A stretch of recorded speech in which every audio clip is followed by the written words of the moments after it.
We'll see. Welcome everybody to behind the scenes madness as usual. We try to go live on Instagram, but something's amiss. So if you were on Instagram, I apologize. We're tech. Yeah, tech. Sometimes it works and sometimes it doesn't. The classroom is. Anyway, we are back here again. I kind of wanted to show that phone that I had over there. Should I get? I'm just getting it. I'm getting it. Talk to the people for a second. Welcome back, everybody. Hi. I feel like in Wayne and Garth when he leaves and I forget their names, which is who's, but I feel like I'm like stunned. No, when Garth did that. So yeah. I want to tell you that this is not product placement because this was probably sold 50 years ago. I bought this phone at an antique store the other day, and it's an old rotary dial situation. I just figured out you could buy these on Amazon. Are they authentic? I don't know, but they had it in red, and red's always the color that I wanted. For those of you old enough, that was the color of the phone that like Batman had hidden in the Batcave on the old Batman show. So I've been making phone calls from the house all week where I talk to people. I go, oh, my phone kids calls. Oh no, yeah, they're about to go out and do this or that, and so I talk on it all the time. I had a fake phone. I had a phone that I just took this part and plugged it. I just tucked it in my pocket when I was teaching, and if kids were acting a fool in the hallway, I'd be like, "Oh, what are we doing? Okay, hold on. Yeah. Oh yeah, Mrs. Murphy. Yeah, your son he has someone else in a headlock right now. Did you want to speak with him?" And I'd be like, your mom wants to talk to you. And then kids would just do it. If you do dumb stuff that is ridiculous to kids, they'll do it. So it's why the 8-ball bathroom. The bathroom 8-ball thing works like a charm. If you've not watched that video, it is the video I've gotten the most hate on YouTube. But because people don't watch the whole thing, and then they don't watch the end, and then I think they watch, but they don't even listen. Yeah. Like they're so mad. It's like they're just thinking about what they're mad at instead of listening to the video. So anyway, the phone, I bought it this week, and I'm so stoked. I also bought an old school desk that I'm going to refinish and start using in videos and stuff too. But hey, anyway, if you don't know what the heck we're talking about, this Sunday Night Teacher Talk, where me and the wife for life come on here. And I mostly talk, and my wife helps me out. But we're here because teaching is a communal activity. We're here because teaching is hard. And some of you, especially down here in the New Mexico area, my kids are still on break until Tuesday. It is the longest winter break we have ever had. It went from awesome until like, ooh, all right. Where they're like, what are we doing today? And I'm like, Dad's got to work. So I had them making stuff for me last week. I'll say though that although it's been long for us as parents with the kids home, I think it's a great break and a good length for teachers. They deserve that break. Facts. So we're here to help you enter back into the classroom on Monday. Go ahead and ask a question, any question that you want, right? And I think you can ask questions anonymous. No, you can't. You can't? I mean, you have to have your screen name, but you can choose your own. Yeah. So you could be pile of sticks at hotmail.com or something like that. I don't know why I picked that one, but because what we're not trying to do is out anyone, but ask if anything regarding to education, to life, to how to be a teacher, to wanting to be a teacher, to thinking about being a teacher. We're here for all of it. We want you to be the teacher that you were called to be. And so with that, let's go. What you got for me? Ruth is up first asking, I will be teaching an online class for junior and senior high school students interested in teaching. My question is how do I keep them motivated to complete the work? So first of all, Ruth Akers, I've probably said this before, but one of my favorite students of all time was Marcus Akers. And he was great. Remember Marcus? He's the kid I squirted with the water pistol in that video. That was another thing that got people upset. But Marcus, we had a special connection. All right. So if I'm teaching juniors and seniors that are thinking about or wanting to be educators, what would I do to keep them interested? And it's an online class. I think it's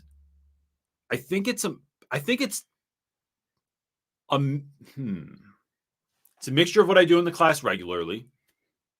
It is, I would find out as much about what makes education attractive to these young people, and what kind of educator do they want to be, and why.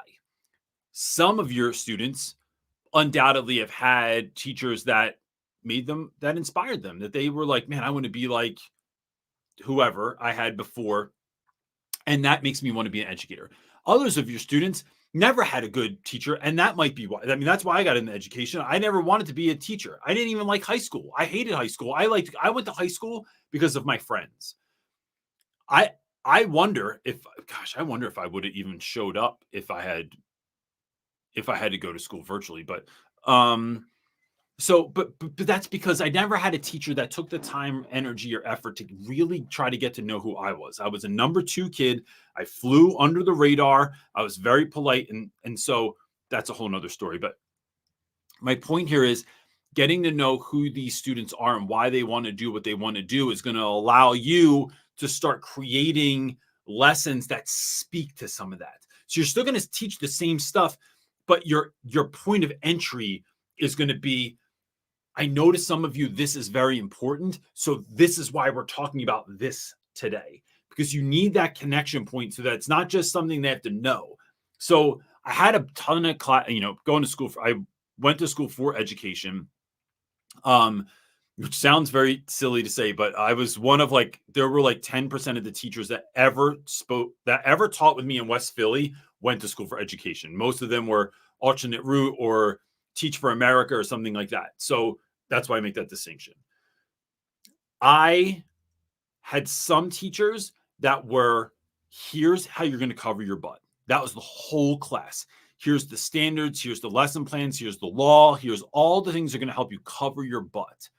I had other teachers that were way heavier into the what's going to make a great lesson? What's going to make a great class? How's this going to come alive? To me, that was the thing I focused on the most because that is what I loved. But man, do I wish I had listened to the cover your butt thing a bit more, because it just would have made the other part easier. So if someone had married the two together, I think that would have been interesting to me. One of the things people rarely, if ever, talked about was, why do we learn the way that we learn? So that, I think, is something that could be delved into also, that is going to really help your students as students also. And it's the why behind why we do anything. So, which is what I do in class. So I'm kind of all over the place before, but I'm hoping you're seeing this. It's like really getting to know who you're getting to know. It's marrying the practicality and the possibility. And then it's going to be, how am I, was the last thing I just said. I don't know if you were even paying attention to me. So, cause I know you're doing other stuff over there. It is the why behind everything. So why do we teach like this? Why do we have pre-class? Why do we have to do a lesson plan? Why do we have to check for understanding? What's the best ways to check for understanding? And then all that. And then the last thing is, the best times I ever taught, the most I ever learned from about how to teach was by teaching. Even if it was a 10-minute mini lesson that the teacher recorded us and then we had to do it. You can't learn how to swim in a classroom. You have to get into the pool.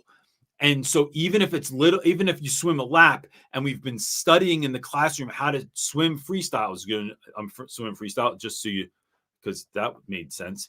You have to get into the pool. So letting kids teach mini lessons on a number of things, and then getting feedback from their peers, getting feedback from you, and then the next time they come back, addressing some of those issues. That's how I would roll, and that's how I would do it. Best of luck to you. It sounds like fun. All right, our next question comes from Professor Zest, asking, first, let me say it's nice seeing you both work together in front of a camera. Thanks. I agree. A fellow YouTube nerd here. What is the story of how your class met Gary Vee, and how did it affect your channel? So for those of you that do not know, we had we went up multiple times. We went up twice, and then we were supposed to go up a third time, but the pandemic hit. to meet Gary Vaynerchuk, who is like, if you just Google him or look him up on YouTube, might not want to do it with your kids. He curses a lot. But I had been, when our channel was still new, I was trying to connect with Gary, not for my channel, but so that because I had kids that I wasn't sure what to do. And Gary does a show called the Ask Gary V Show. And which is kind of like this, right? You just call up and get advice on business. So me and my wife started you never knew what it was going to be. Like Ask Gary V would just happen. We started calling in or texting in every single time that happened. So if I was driving down the highway, I'd pull over on the side of the road. If I was in the shower, I'd get out of the shower and make a phone call.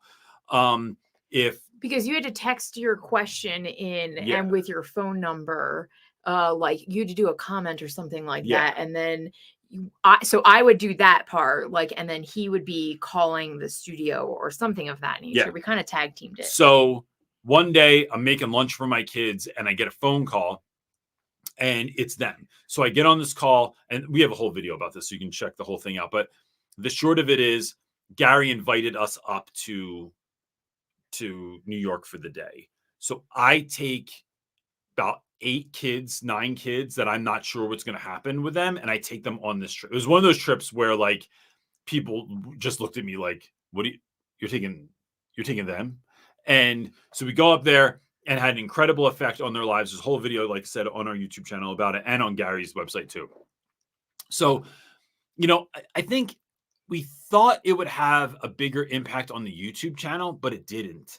For anyone that is thinking of getting into this work or doing YouTube or social media, I've had a handful of friends that have seen like a bump, some of them a sizable bump, from working with someone. So like, I remember when my buddy, Shivy, who's on Instagram, did a program with Hope and Wade King, he saw a sizable jump in his content. But I'll tell you what, or in his Instagram feed, he only kept that because he was good.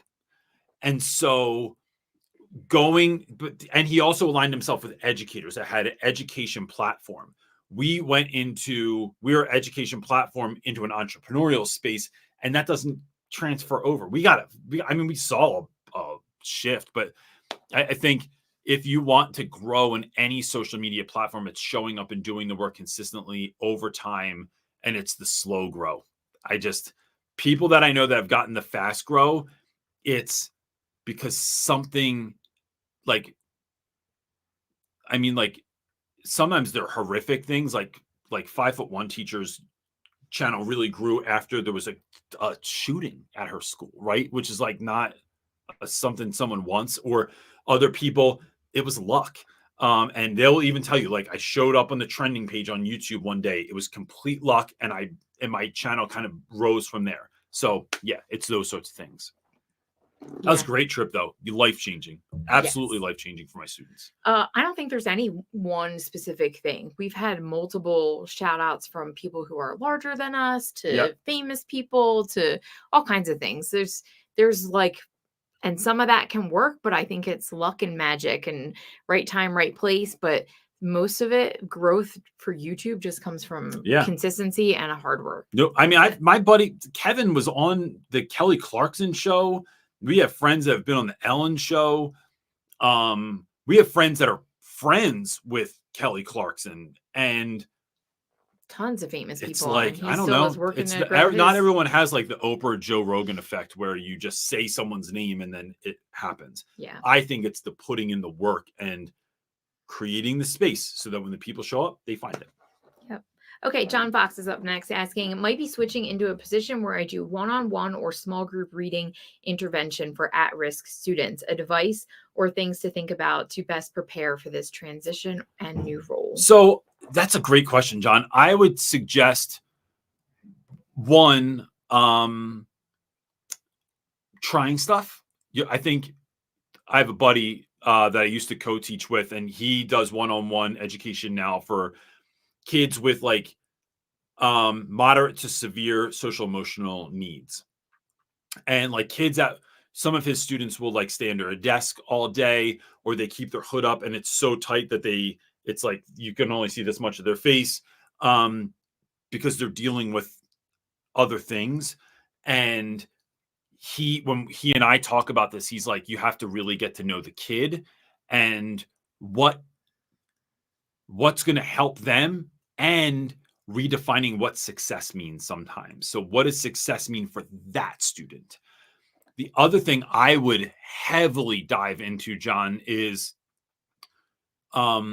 practices. Like, what are best practices? How are you going to meet those needs? So what is your skill level with dyslexia? Does your school have, Orton Gillingham? Do you have training in different things? So as things pop up, like making sure that you are putting yourself in circles where reading specialists are there, where we are growing and you're growing and learning as an individual to be able to show up as the best possible person for your students. So what I would do is, if there's anyone in here because I know if you're a reading specialist, you are utterly passionate about being a reading specialist. One of my friends, Jill Pulford, I don't know if Jill's on here, but you can certainly find her in the Facebook group, does this work as well. She teaches small group reading. I would reach out, like if someone on here is doing that work, if you could hit up John Fox, or John, if you go into the Facebook group, I would put that in there. I think it's going to be connecting with people too that are already doing the work is going to help you avoid a lot of the pitfalls, because you'll get to something when you're doing that work in school and then have a trusted group to be able to go to. And like I said, I mean, teachers are a special breed anyway, but there's certain chunks that I feel like are, like special education teachers have always, by and large, to me, been like, they're super passionate. Folks that are reading specials, super passionate. So yeah, I would connect with some of those folks. You have something to say to that too? Because this is a area of super. Well, I mean, it's hard for me because I'm not a reading specialist. I don't know anything about that, but I know I have a dyslexic kid, and I had to fight really hard to get him any sort of services that I never actually got in public school. I had to teach him how to read on my own through an Orton Gillingham program. So I think it's being really cautious. I think there's probably a million different things, but are they rooted in an Orton Gillingham? Because I'll tell you what I got told a lot when I looked for help for my kid was just read more with him. He'll pick it up. And those are that's the worst advice. Like, my kid, before we had our second, like, he never watched TV. We read constantly. When he was a week old, we started reading with him and read constantly multiple times. Like, we read enough to him that like that wasn't the issue. So those sort of things, that sort of thinking of the read more, or we just need to like keep doing it, it will click. Those are farces. And I think that that's really bad information. And I think that there was someone suggested in here, and I don't know anything about it, but a science of reading. Like, I think it's more about that. Like, there's so much neurology behind like dyslexia and like how the brain really needs to be trained. So it's not just like reading more will do it, or it'll click eventually. Like, those things are farces. So like, don't get stuck in that trap. Let me say this too, John, because and for anyone that might be kind of thinking about this, don't let the work scare you either. There's a lot to learn, but you can be the one that shows up for kids, and you can be the one that's going to start down that path and learning and growing and becoming. And even if you go back to like a regular ed classroom, that you're bringing all that knowledge back with you. So go for the slow grow, go for the like get tunnel vision on some of that stuff. And because Marley, like, our daughter wasn't dyslexic, but she had like the same similar red flags, and she just needed more like in depth. I think they used like Alexia program or something like with that with her. And it just gave her more of that phonemic awareness and like a little bit of a diver, but it's all based in like a dyslexic. It was those red flags. She just needed a little bit more support, and then she took off. Yeah. So yeah, good for you, man. I hope it's awesome. Best of luck. Okay, Stephanie is up next asking, I'm in a slump and struggling to get my September energy back. The kids, oh, this is a two-parter. The kids are taking full advantage of this and I'm getting more down as they push and give me a hard time. How can I break the cycle and kick back into high gear? So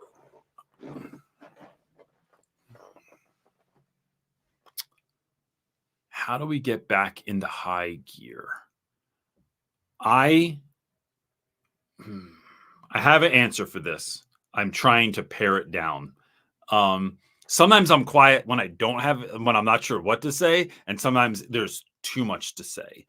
So for me, I recently heard someone, and I may have said this in a video that went out, or I'm not sure if it did go out, but this idea of thinking of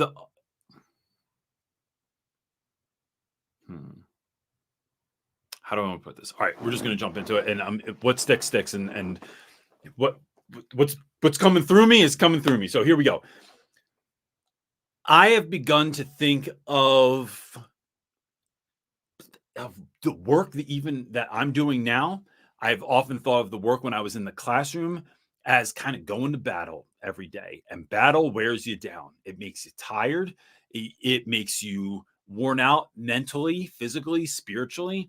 And so how am I going to come back from that? The only way that I can combat that is if I'm ready for battle. And so when I heard the other day, so like I'm real big on having confidence. I think that kids feel that confidence. But I forget who said this the other day. Confidence is the display of ability. So how do you look confident? Because it's not false confidence, not fake it till you make it, because you can't display that ability. But if you put on display your ability, you can do it with confidence because you've practiced. So what does that mean for us? I think it is armoring yourself, getting yourself ready every day to do the work. So that is why I think, whoa, that's a lot of pictures that just I popped just up did there. something. It's fine. Right there, got you. So I was like, wait, just like a whole Brady Bunch thing just happened. Like an 80s intro to a show. For me, that is, morning routines are so important, not just because getting up early is fun, because it's not. I'm armoring myself. For me, that is the prayer, it's the meditation, it's the time reading my Bible, it's the praying over things, it's exercising, it's getting myself ready and feeling confident about the way that I look because I didn't wake up 5 minutes before I got up like I'm Zach Morris and I'm throwing something on. I'm feeling ready. I'm eating the right thing in the morning. I'm listening to the right thing on the way to school. When I'm at school, I have to go in feeling like I just put on armor so I can go to battle. That is the reason that I do any number of things while I'm in the school building. It's the reason that I do things that I do at night. And so it's thinking about what for you, Steph, is the armor that you're going to put on. And it's going to be different for everyone, right? But it might be like, what I need is for things that give me that energy, give me that confidence, remind me of who I am. Because what I want to do, and look, if you're not a person of faith, you can probably figure out a version of this that works for you. But what I want to do is when I feel that something on me, right? Going into the classroom, I can walk into that classroom like God sent me into that classroom. And that's much different than, and I am not saying at all, like I didn't even have multiple days this week where I just felt like, the only thing that changes me is by changing that physicality. How do I change that physicality and my mental state is by doing things I know I have to do. So like the other day I was lamenting that there were things I had that I wanted to do that I couldn't. Stuff I don't have supplies for, stuff that I don't have time for, or effort, or the manpower, or all that stuff. What I had to shift was, well, what do I have? What can I do? So this goes back to what you're dealing with too. So not reworking your whole life. what could I shift in my life this week that's going to make me start turning into the person that I need to be to do the work that I'm meant to do? And so that might be getting a mentor, starting therapy, taking a walk, going to the gym, laughing with your friends, going to the movies every Tuesday night because it's $5 discount night. And I always enjoy going to movies, and I love it helps me. It's an escape for a moment. It's doing those sorts of things that are going to really help you to show up, but doing it with intentionality. So that's kind of how I enter into that. I think tracking your habits too is a good move too. Because I think even tracking your days, Steph, is a good idea, because tracking your days, I rate all of my days, and it reminds me that sometimes it reminds me of how bad things aren't. And it also reminds me, it helps me to see when I'm tracking my habits. So if I track habits and then I see my numbers every day that I'm rating myself going up, it's like, oh, when I do all these things, I feel better. So then it gamifies, like, well, I want to make sure I do all the things because then I feel better. And that helps me too. I think also take into account that it's a hard season, like winter. If you where you are in the world is winter, like winter's hard to go through. I think back east, Tracy winter was real. It's a little bit easier here, but the reason it's easier here is not just because the temperature is a little bit like nicer. It doesn't get as severely cold. Like you'll hit like 45 degrees, so it's not 12 degrees instead. Right. But because of that, I think you need to take that into consideration. It's like, do you need to get a sunlight to like, are you getting enough like sun? I noticed take a vitamin D supplement. That helps. So Tracy Pinter said that. She's like, sometimes I need a sun lamp or my vitamin D. So it's like making sure that your health is like in check so you can be at your best, and including all the other things. But don't underestimate, like, winter is a tough one. It is. Sun is, I'll say here, it's sunny most days here. So even when it's cold, it just changes you because the sky is there's so much more sky here too, and it's so blue that it's like, well, and the elevation, so you're closer to the sun. So like when it is a sunny day and we go outside, like I can really feel the warmth from the sun. Yeah, it's actually been really nice. Okay. Snowman Can is asking. What? You win. That's the best name of the day. I currently teach 10th and 11th graders ELA, but I recently took a role as an after-school test prep tutor for 5th graders. What challenges should I anticipate with the younger kids? I think it's going to be a different energy. I would love to see someone that is in that space or that has made that transition, what they're working with.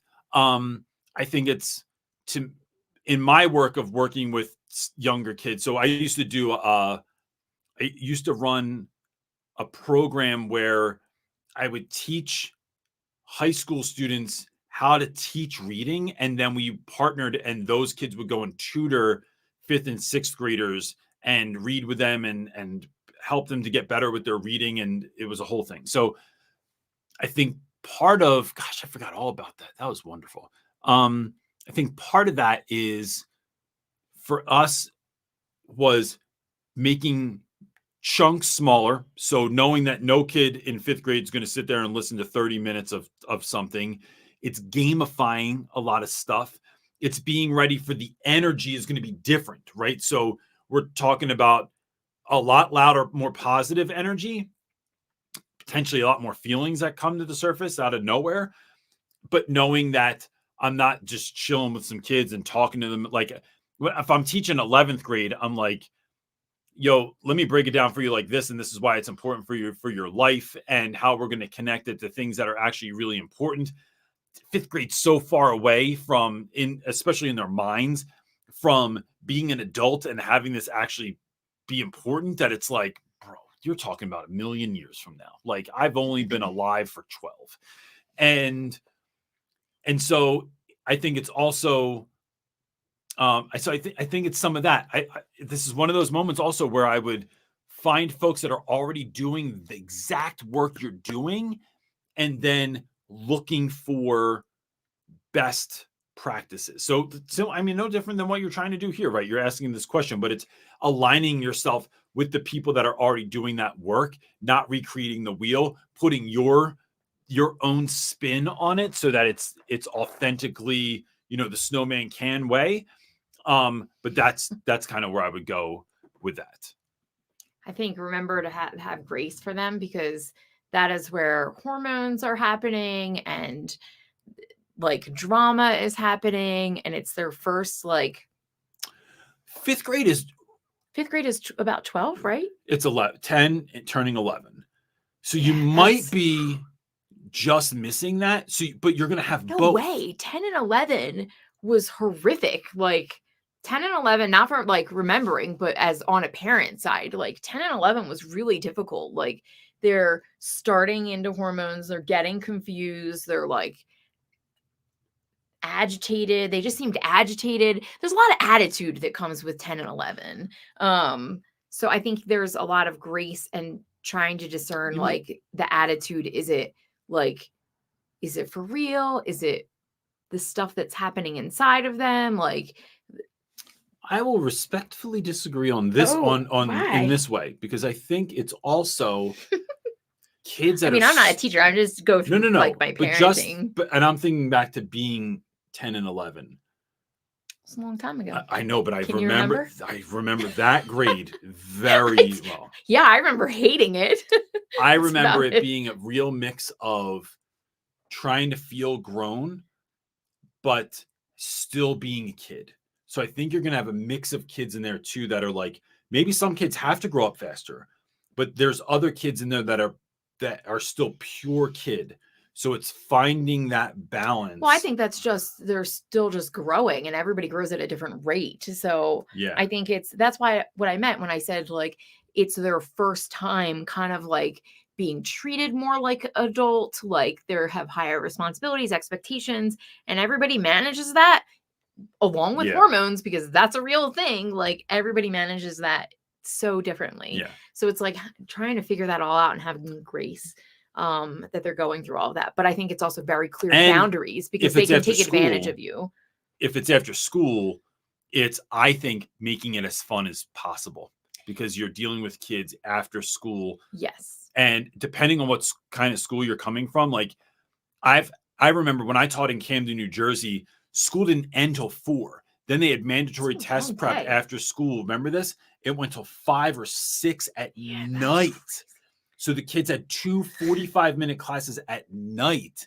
I had to like talk about armoring yourself. It was coming in ready that I couldn't have the day beat me down, because I had to show up for 2 more hours and like go hard and be explosive and fun and energetic. And man, gosh.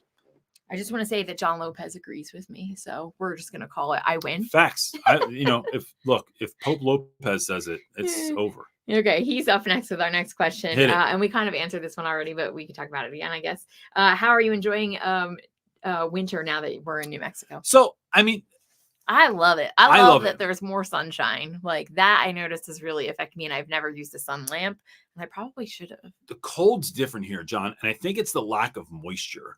That Brode and I will go for a walk or a run on a cold-ish day, and even if it's in the 30s, if you stay in the sun, you're good. Like it's different. It's definitely windier here. But it's the blue skies, and there's so many windows in the house. Like our kitchen just has like this stretch of windows, and the sun coming in, it just makes you feel good. I'm laughing at Chris Carson, your comment. It's dry cold, because you know how people always say that it's a dry heat. Look, I don't know anything about the dry heat yet, because we haven't been here in the heat, but I think. I don't know. It doesn't feel, the cold doesn't feel the same way. I just don't think it gets as cold. It like doesn't whip through you like in Philly, Jersey. It was so cold. It would cut through your jacket like you didn't even have a coat on. And it was miserable. And here, if you stay in the sun, it's just harder to deal with. Like it just feels lighter and nicer. I mean, I had our kids out on a 2-mile hike through the desert the other day before the dog told us we had to leave. And Yes, after the snow melted and the Didn't earth did not absorb the didn't know this was the wetness, so it was like caked on mud for everything and mud on people's clothes, which Mom loves. and the dog who got it all over the car. Oh my gosh. Next question. I was happy about that one. All right, Mr. Bolin is up next asking, how do you recover from a setback? I feel like I'm falling behind constantly. Oh, Boland. I hear you. We feel you. For me, it kind of depends on what the setback is.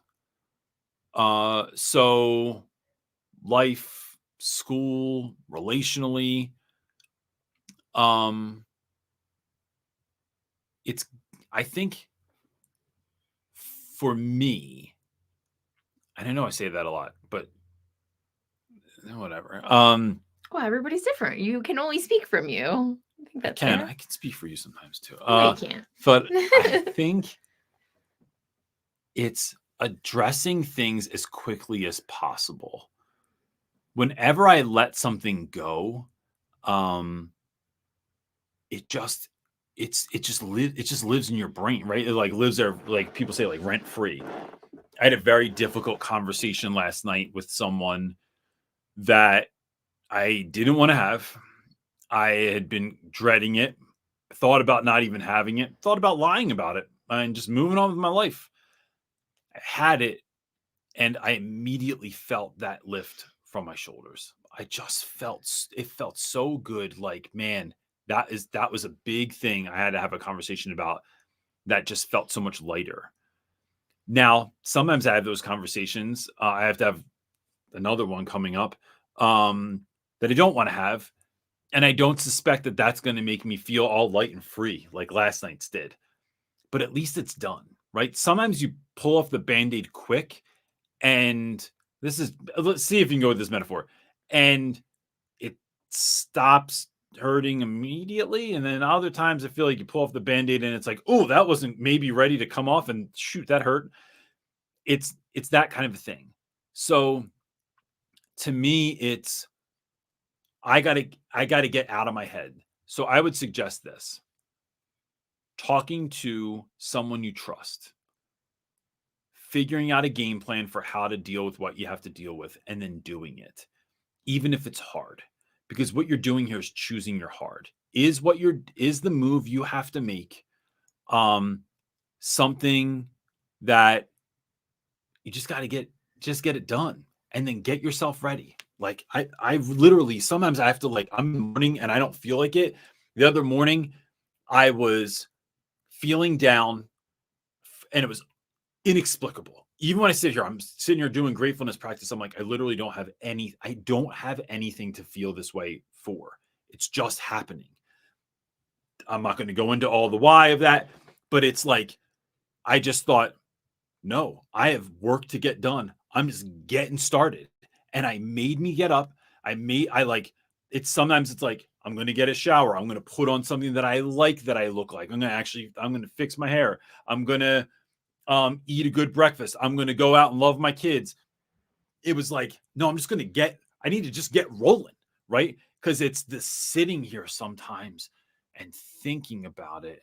And Tony Robbins has this whole thing where he talks about, if you think about someone that is sad, that is depressed, that is dejected, you pick your label, and you think, how do they hold themselves? What's the look on their face? How does their voice sound when they talk about it? And it's like this slumped over kind of slowness. If you think about someone that's excited about the day, that's living on purpose, that is excited about life, their shoulders are back, their voice sounds different, they move with a different cadence. And sometimes it's putting that on, and that's how I'm choosing to move, even though I don't want to, because my brain doesn't know the difference. And so I start feeling better. And I'm going to tell you what, I hate this answer because I don't ever want to do it. It is so difficult that I'd much rather play video games, sit on the couch and drink an extra cup of coffee and not put on pants and just sit in pajama pants all day. But I know that doing the things, it makes me feel better. And if it doesn't make me feel happy, it makes me feel less crappy. So that would be my suggestion. But it's doing it. I have a horrible tendency of listening to 100 podcasts when I'm feeling down because I feel like that's going to inspire me. Just never does. I just gotta go do the thing. The one thing that does in talking to someone is talking to someone else, whether it's a therapist, it's a spiritual director, it's a good friend, it's someone that you can share your life with, that friend that you have that you can share your honest truth with. It's going and doing that. But it's getting moving. It's getting going. For me, I'm going to say it's remembering that, and this is not something that people like to talk about or it's the popular answer, but it's like, man, God has so much grace for me that like I need to remember to have grace for myself because I am the hardest. We all are the hardest critic to ourselves. And so for me, it's remembering that and then actually letting it go through that and then just getting up and doing it. You gotta just really good at the letting go of things. Well, it takes work. It looks easy. No. No, but I'm just saying, like, but you've done that consistently over time.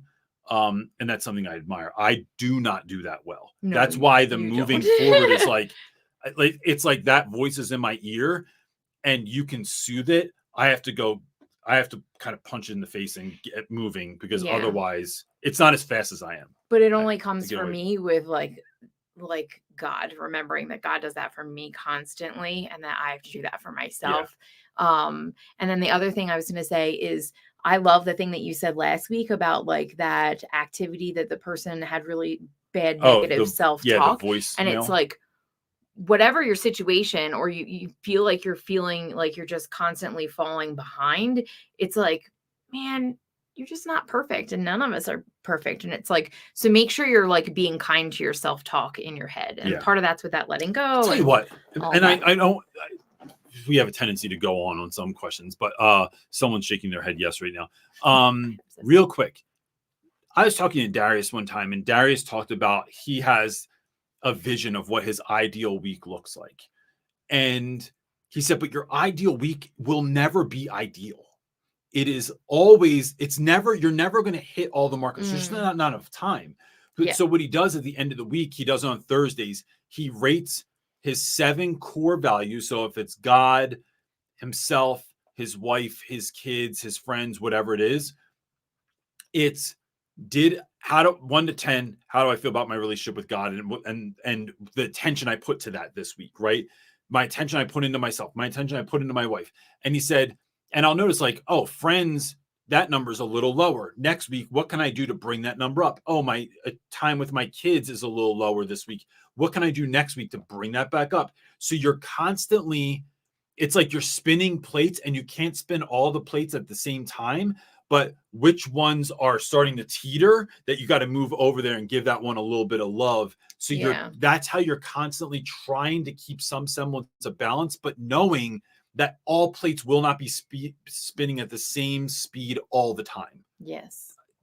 That changed it for me. And just remembering that and having grace and keep moving. Yeah. Like, and that don't focus on. He's a happy dude too. Like, and extremely successful. So it's like, if I'm looking at you saying that, I'm like, all right, bro, then I know my stuff's never going to be ideal. And that's okay. Yeah. Okay. Rebecca on Facebook is asking, I teach sub-separate middle school. What suggestions do you have to help manage 5 paras? Lots of physical, emotional, academic needs. Oh, gosh. And they got 11 inches of snow today, they said. Oh, amen. Woo-hoo. We got like 3/4 of an inch of snow, and you should have seen all 4 of us outside. You would have thought we got a foot of snow and it was a winter wonderland. We were like, what? Marley made a dirty snowman. She made a dirty snowman. She made it. It was awesome. In the alleyway. So it was like, ooh, all right, kid, you're from the city. I think the best thing one of the better choices I've ever made with having a para or a co-teacher is giving them a piece of the work. Like, like sometimes asking, sometimes making them have skin in the game, right? Part of this is your job. So I can't be teaching the whole thing, but I have to have clear expectations of when we're doing this. When I'm teaching this, you're doing this. So you're not just milling about and feeling it out, like, where do I want to go? That was my feeling it out flow right there. It's, what are you doing when this is happening? Or here's what I'm thinking about doing today. I was thinking about having, like, might be a good idea if you were doing this and then making them part of the conversation, right? And I realize that's a lot to do with 5 different paras. But as you start finding that rhythm and you start finding that connection, you're going to start filling in the gaps with one another anyway. So my last co-teacher that had Miss C, she was like, and I've said this in other videos, I think I really should make a video with her. I constantly think about it, to talk about what it looks like to be successful, have successful co-teaching, because I think we nailed it. I would start class, C's doing this. I'm running down what the do now is, and she's taking attendance and checking in with kids and making sure people are in their seats and stuff. Then we flip. So I run through the pre-class and we flip, and now she's doing vocab and I'm checking for understanding and making sure kids are on where they're supposed to be and everyone's like getting down with what we're doing. Then we flip. Then I'm serving up the meat of today's lesson, and here's what's going down. And she's helping kids. She's collecting things from the last activity and inputting grades and things like that. So it was like neither of us were the DJ. We were both different records. So I'm spinning and jamming and we're going on, and then, you flip it, and then she's going and happening while this record's being prepped. And so the music never stopped. It was just one of us were doing, like, we're serving the beat at a different time. And so some people that you're going to work with are going to be really into that, and they're going to love that you gave them some power in the class, that you gave them a position, that you gave them the head, like they're teaching, they're rolling, they're running this, they're doing this. Other people are going to be less accepting of that. Those are folks you got to push, because I've had people that I'm going to just keep it real with you, and I'm hoping that you don't have this situation, but like, I've had some people that just flat out sucked. They were horrible, and I had to push them, and I just made it uncomfortable. Like you're, and I'm talking about folks that, like, were sleeping in the back of class. Bro, you ain't sleeping in the back of my class. It's just not going to happen, and we're gonna have a real conversation about this. People that would just go to lunch. Like, I had someone that we used to go to lunch and then come back and bring their lunch to class and then sit in the back of my classroom and eat in front of teenagers. Bro, what? So it was, and then other folks that were a little bit more scatterbrained. They were really about the work, but they had a hard time focusing in, and like, they were always doing something new, and it was helping them to find some clarity. Here's your goal. Here's what you're teaching. Here's what you're doing. Here's what we're sticking to. So it's just building those relationships, and finding out and giving them things to do, helping the folks that want to do it, helping them have some say into what they want to do, but it's giving them a job, a position, something like that. That's been the number one thing that's helped me. All right. Megan is up next, asking, I'm going back from a semester-long maternity leave tomorrow. I haven't met any of my kids yet. I'm planning on treating it like the first day of school, but any other suggestions? Yes. First day of school. Great idea. I'm so thrilled that you're here. I am so happy to be back. I had this really wonderful time. Here's who I am. Let me talk about my baby. Let me talk about my family. Let me talk about who I am and how I run class and how this normally goes. But overall, you need to know that I am so thrilled, and I'm so thankful for these teachers. I want you to know that I'm going to make this second half of the school year the most exciting that I can, the most dynamic that I can. And I want to get to know all of you and who you are and how you learn and all this stuff. We're going to make this the best it could possibly be, right? I never say it's the best you've ever had or anything like that. Maybe sometimes I do, but it's letting kids know it's letting kids know that how thrilled you are to be here. That to me is the part that is always the best. And then in short order, getting to know your students as quickly as possible so that you are, because you got lost time. So, and I have all kinds of trainings on this and videos and stuff like that, but it's like being visible. It's actively getting to know students. It's sending home emails. It's finding out from parents who your students are. It's finding out from your students who your students are. It's, I tend to stay away from teachers' opinions of who students are because those can vary unless it's someone that gets down like I get down. But you ask the wrong curmudgeon and you're going to get like, that's the fifth period. It's your worst class.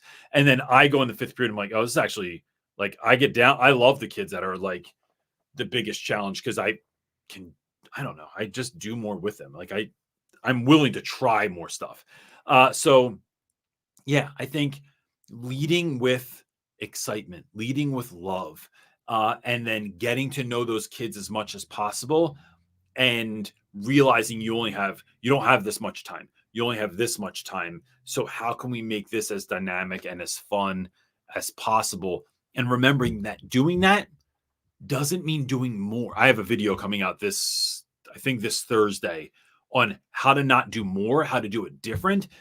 And it basically is about, I think, thinking of a lesson and looking up fun ideas often leads to finding folks that are doing like the room transformation and everyone's in costume and I'm going to come to school dressed as George Washington. And although I think those things are super fun and great, they can make you feel overwhelmed. So I'm going to share with you a few ways that I just kind of sprinkle magic on certain lessons and just take this to this, because sometimes that's all you need. And I don't want you to have to do all this all the time. It's like sometimes just adding a little bit of spice just changes everything up. And not everybody's in the season to be able to do that, right? Like we all live life. We all have life going on. And so sometimes you're in a season where you can do all those things. And other times you're in a season where like you're a brand new mom. Yeah. Or you're it's in winter and it's kicking your butt. It's like, man, we can't all do I'll tell you what, a little shift can really make a big difference. Megan, we all know that school sucks for a lot of kids. So the good thing is oftentimes the bar's set so damn low that you do something a little bit better and the kids are like, what? This is the greatest thing ever. Our daughter is a huge testament to that. I'm going to show you one. I'm going to show you an example. Go ahead. Talk about Mar. Are you I'm going to show my mask. I need a little preview. Okay. You're leaving me solo. Come on, Garth. You freeze, I know. So I'm going to give you an example. Can you put this camera on because I think people will see it better? Sure. When we read Lord of the Flies, we take a day tops to make these, but as in the Lord of the Flies, as what's his name? Not Ralph, the other kid whose name I'm blanking on for some reason. Their sort of like little tribe that they're making starts descending in the madness, and they start like looking like have blood on their face, mud on their face. I have kids. We take cardboard, regular old cardboard from the copy paper, and I go to the dollar store and I buy a bunch of plants and stuff like that, right? Flowers, stickers, markers, and the kids wear these masks while they're reading Lord of the Flies, right? So that tribe is wearing the masks while they're reading it. And they freaking love this, right? It costs me a couple bucks at the dollar store. I always get to school to foot the bill. And we make these little masks. And then when they're done, we hang them up on the wall or the kids can take them home. And it's a cool, it's fun, right? But it's not, I didn't make my room look like a jungle because that takes too long. But just this little thing. So this was what my own kids made this. One of them made this one and one of them made this one. But you can do it with feathers and make them look really colorful and fun. It's just these little tiny changes that make the biggest shift. So yeah, that's kind of how we roll. I know what to do with these things. I just put them on more. I was saying our daughter is a huge testament to that. Yes. Like anytime she has a teacher that just does something tiny, a small different shift other than like reading out of a book, doing a worksheet, like all the regular stuff, she is like ecstatic. Yeah. The bar is so low in school. Yeah. to Look, to and not do all something schools. amazing. I don't mean Yes. to discount people. Some people are doing great work. Some people are just at but great. some of y'all, you're in a school where it's like, man, it's tough, and you do something a little bit cool, and the kids are like, what? Yeah. All right. Any more? We're out of questions. All right, cool. That's good because we're at an hour anyway. So listen, I just want you to have the best week. And for those of you that are feeling that it's coming back from break, it's winter, it's really, really thinking about how are you going to armor yourself this week. You've got it. You've been given this job to do for a reason. This wasn't an accident, right? No one accidentally became a teacher. Show up and be who your kids need you to be. Be who you dreamed of being. If you need help, we do offer mentoring. You could grab the book. You could get in the Facebook group. You could, I don't know, that kind of stuff. Or connect with someone that's in here. There's great people in here that, the two of you, it's really hard for one stick to become fire. You rub two sticks together. This is a weird metaphor. It becomes fire. So that's what I'm talking about. I hope that everyone has the greatest week ever. If you need anything from us, just hit us up. Anything else? Yeah. If this video helped, hit the like button for us. It helps just speak to the algorithm and let it know that it was useful and other people should see it. Amen. Cool. That's it. We'll see you next week, gang. Peace.